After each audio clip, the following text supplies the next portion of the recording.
네, 오늘 골로새서 4장 2절에서 4절까지 말씀입니다. 우리 저와 여러분이 한 목소리로 함께 읽으면 좋겠어요. 골로새서 4장 2절에서 4절입니다. 우리 한 목소리로 함께 읽죠. 시작. 기도를 계속하고 기도에 감사함으로 깨어 있으라. 또한 우리를 위하여 기도하되 하나님이 전도할 문을 우리에게 열어주사 그리스도의 비밀을 말하게 하시기를 구하라. 내가 이 일 때문에 매임을 당하였노라. 그리하면 내가 마땅히 할 말로써 이 비밀을 나타내리라. 아멘.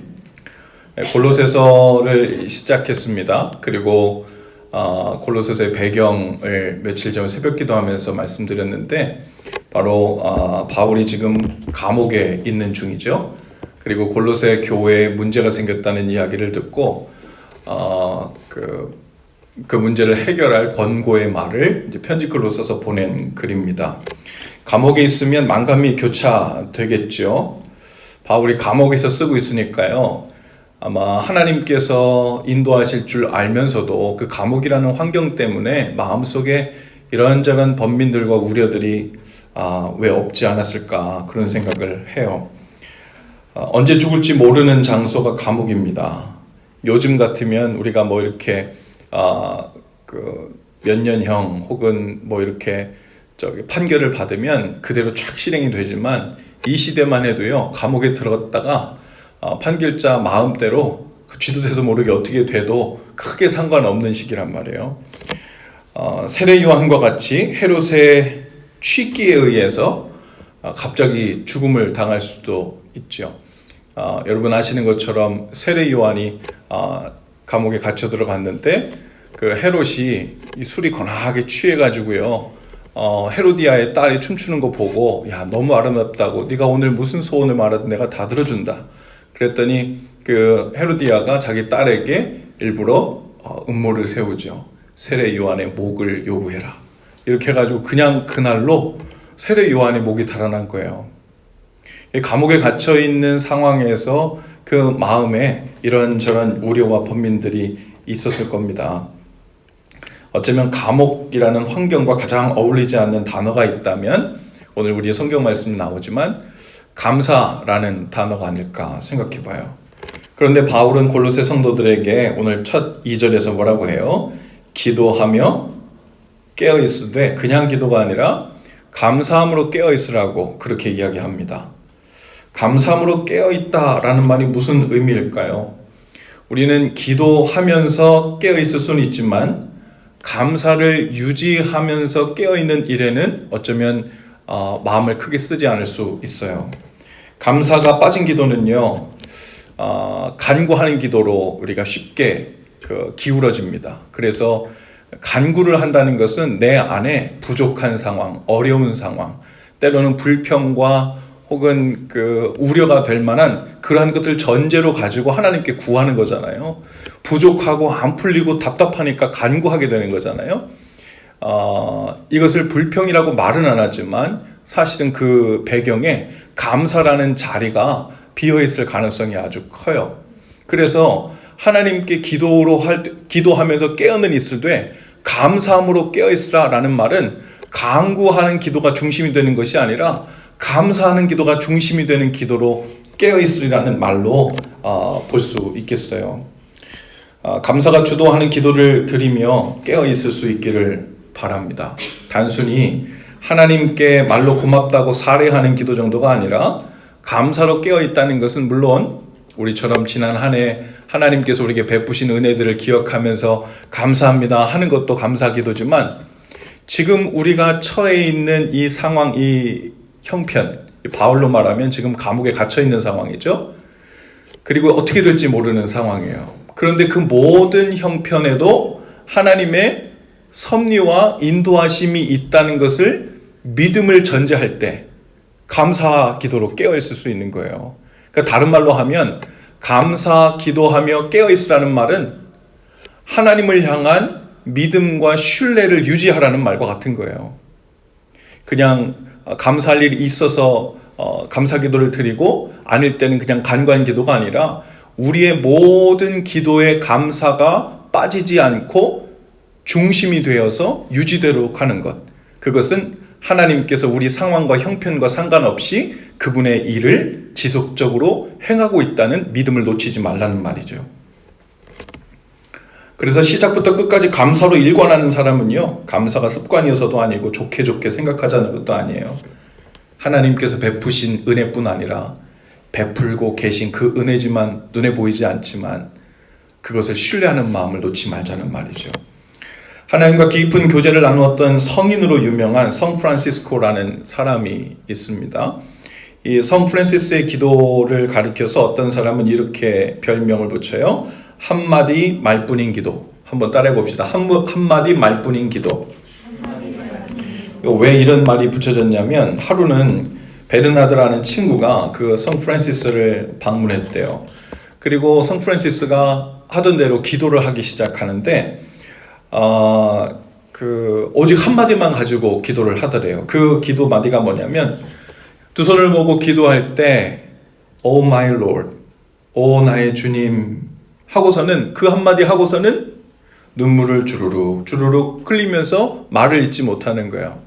기도 중이지만 그 눈물을 흘리며 말을 잇지 못하고 있는 그 모습 속에 감사가 계속 무건으로 채워지고 있는 거죠. 얼굴은 아주 밝은 얼굴이에요. 그리고 또 한참 눈물을 흘리다가 또 한마디를 합니다. Oh my Lord, 오 나의 주님. 그리고서는 또 눈물을 흘립니다. 어쩌면 감사의 기도로 깨어있다는 말이 이런 기도가 아닐까 그런 생각을 해봐요.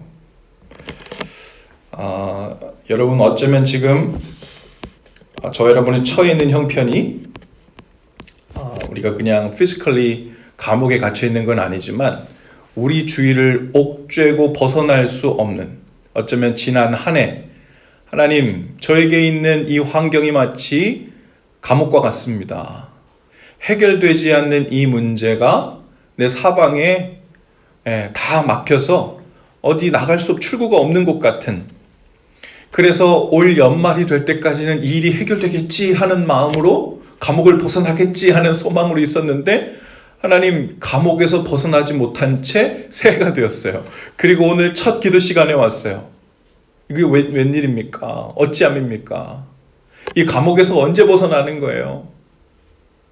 그런데 오늘 성령께서 우리에게 주시는 말씀을 통해 주시는 마음은 감옥에 바울처럼 여전히 갇혀있는 상황이라 할지라도 감사의 기도로 깨어있으라는 거예요.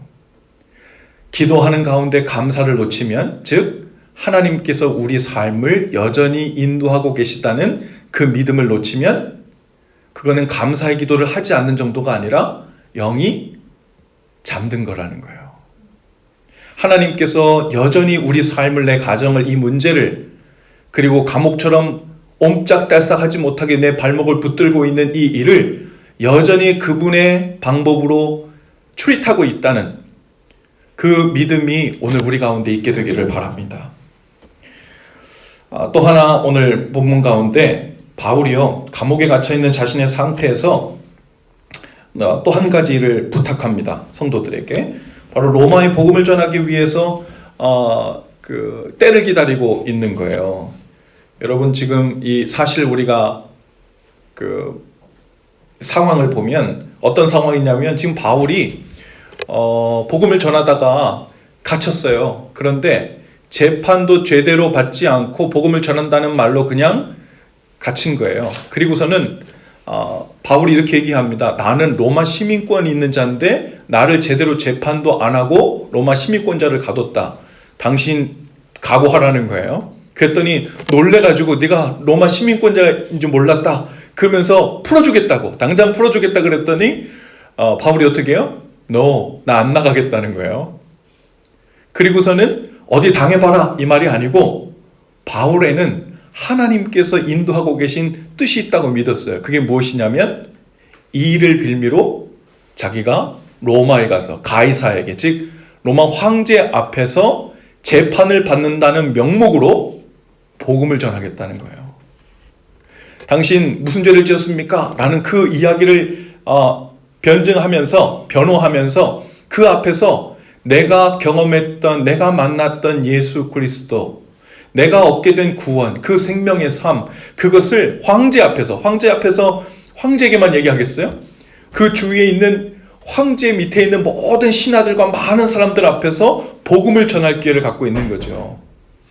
그래서 지금 바울이 감옥에 갇혀 있는 것은 어쩌면 주위의 겉모습만 보는 사람들에 의하면, 야, 저 바울 사도라고 하더니, 뭐 능력해 간다고 그러더니, 은사도 많다고 그러더니, 뭐 빈틈없이 하나님께서 인도한다고 그러더니, 여기저기 쓰임을 많이 받는다고 하더니, 옴짝달싹 못하게 감옥에 갇혀가지고 이방 선교도 다 끝이고 더 복음도 전하지 못하고 저 죽음당하게 생겼네, 이러면서 하나님의 뜻과 단절되었다고 오해하는 사람들이 많았을 거라고요. 그런데 바울은 감옥에 갇힌 채로 가슴이 뛰고 있어요. 지금 이 로마에 가서 하나님께서 복음 전하게 하실 사명을 어떻게 감당할 수 있을까? 하나님의 성령을 통해 내 입에 복음 전할, 그리스도의 비밀을 전할 그 계시의 말씀을 넣어주시기를, 그리고 합당한 기회를 주시기를, 그것을 위해서 골로새 성도들에게 나를 위해 기도해달라는 거예요. 내가 이 모든 것을 계획하고 있는 것이 아니라 하나님께서 인도하시고 계획하셨으니 하나님께서 또한 복음 전할 기회와 타이밍과 들을 귀들을 준비하실 거고, 그 일을 위해서 여러분들이 기도해 주셔야 나는 그 모든 과정 중에 쓰임만 받는다는 거죠. 여러분, 선교사 훈련을 받을 때 보면요, 선교 101이라고 불리는 클래스에서 가장 먼저 배우는 그 표현이 있다 그러면 하나님의 선교라는 표현입니다. 한번 따라해 보시겠어요? 하나님의 선교. 네, 선교는요, 어떤 선교사가 하나님 앞에 자기 자신을 헌신하고 선교지를 정하고 하고 싶은 선교 방법을 골라서 최선을 다해 선교를 감당하고는, 하나님, 저 열심히 노력해서 하나님을 위해 이런 선교를 감당했습니다 라고 하는 게 아니라는 거예요. 즉, 선교는 시작도 하나님이 하시고 플랜도 하나님이 세우시고 거기에 보낼 사람도 부르시고 그 선교에 대한 마음도 넣어주셔서 헌신하게 하시고 훈련시키시고 전도할 사람도 만나게 하시고 말할 내용도 넣어주시고 성령의 감동하심으로 그 입술과 마음에 복음을 전할 수 있는 기회도 주시고, 처음부터 끝까지 하나님께서 다 하시기 때문에 사람의 선교가 아니라 하나님의 선교이고, 모든 사람들은 그 중간중간에서 부름받은 대로 순종해서 통로를 따라 쓰임받을 뿐이라는 거죠. 그래서 하나님의 선교입니다. 바울이 지금 딱 그렇죠. 자기가 이방에 보내진 사도로서 많은 일, 많은 사람에게 많은 교회를 세우고 대단한 업적들이 많다고 생각했지만, 바울은 지금 정확히 자기가 어떻게 쓰임받고 있는지를 제대로 알고 있어요. 당신들이 나를 위해, 그리고 하나님께서 복음 전할 사람들을 위해 그 상황과 타이밍을 위해 기도해 주어야 일이 이루어진다 라는 것을 부탁하고 있는 겁니다. 저 여러분도 바울처럼 오늘 우리가 처한 상황이 어떠하든 하나님이 열어두시고 전하게 하실 전도의 기회, 올 한 해 어쩌면 우리는 올 한 해 어떤 일을 이룰까, 내가 붙잡혀 있는 감옥 같은 상황을 어떻게 벗어나보고 타개해 볼까, 어떻게 하면 올해는 한 번에 해결하기 힘들었던 이 문제를 올해 중에는 어떻게 해결해 볼까, 뭐 이런 생각들을 할지도 몰라요. 물론 하나님께서 그 일들도 만지시고 진행 중에 있을 것입니다. 그러나 감옥에서 나가는 것이 문제가 아니고, 이 문제 하나를 해결해서 고개를 하나 넘는 것이 문제가 아니라, 어쩌면 우리 각 사람을 향한 하나님의 계획은 훨씬 더 클 수 있어요. 오늘 우리가 갇혀있는 그 감옥 같은 그 상황 속에서 하나님이 우리를 어떻게 사용하셔서 전도할 기회로, 선교할 기회로, 그리스도의 비밀을 전할 기회로 우리를 부르실지, 그것을 기대하며 또 준비하시는 저 여러분 다 됐으면 좋겠습니다. 특별히 지난 한 해도 가장 가까운 사람들을 전도하지 못하고 복음을 전하지 못했다는 마음에 무거운 마음이 아마 있는 분들이 있을지 모르겠어요. 저도 그래요. 우리 가족 중에 아직도 기도 중에 있는 사람이 있고, 또 이 시카고에 와서 오가며 만난 여러 사람들, 마음속에 기도하고 있는 분들도 야, 올해는 꼭 하나님 앞에 나와서 같이 예배하고 복음을 들을 뿐 아니라 세례받고 하는 그 정도가 아니라 말씀이 들어오고 생명으로 살게 되는 일이 무엇인지를 깨닫고 삶을 사는 다이나믹과 원동력이 달라지는 그런 일들이 있으면 좋겠다 하는 소원이 제 가운데도 있어요. 하나님께서 저와 여러분을 통해 정말 놀라운 일을 준비하고 계실 줄로 믿습니다. 그 먼 로마에 가서 로마 황제 앞에서 복음을 전하는 일이 대단한 것이 아니라 하나님은 우리를 들어 우리와 연결해 준, 우리와 짝을 이룬, 그것이 가족이 됐든 지인이 됐든 회사의 동료가 되었든 오랫동안 기도했던 친구가 되었든 아니면 나와 오랫동안 교회는 다녔지만 아직 주님과 함께 동행하며 사는 방법을 혹은 그 깊이를 깨닫지 못하고 듣지 못하고 이해하지 못하는 그 누군가를 주님께로 인도하시려고 우리를 사용하실 준비를 하고 계실 수 있어요. 그리고 그 방법은 아주 다양할 겁니다. 우리를 이 땅에 남겨두신 것, 그 이유는 예수님 잘 믿다가 적당히 평화로운 삶 살라고 주신 것이 아니죠. 바울처럼 대단한 사도가 아니더라도 우리 모두는 하나님의 그 전도 계획, 하나님의 선교 계획에 이미 포함되어 있고, 그리고 우리는 그 여정 중에 이미 올라와 있는 줄로 믿습니다. 그것이 보이지 않았다면 새해 들면서 성령께서 우리 눈을 열어주시고 마음을 열어주셔서 우리를 어느 선교의 길 위에 서 있게 하셨는지, 그리고 어느 방향을 향해 누구를 보게 하실지, 그리고 기도로, 특별히 감사의 기도로 깨어서 하나님께 어떻게 쓰임받을지를 설레며 기대하는 마음으로 서게 되는 저와 여러분들 다 되실 수 있기를 바라요.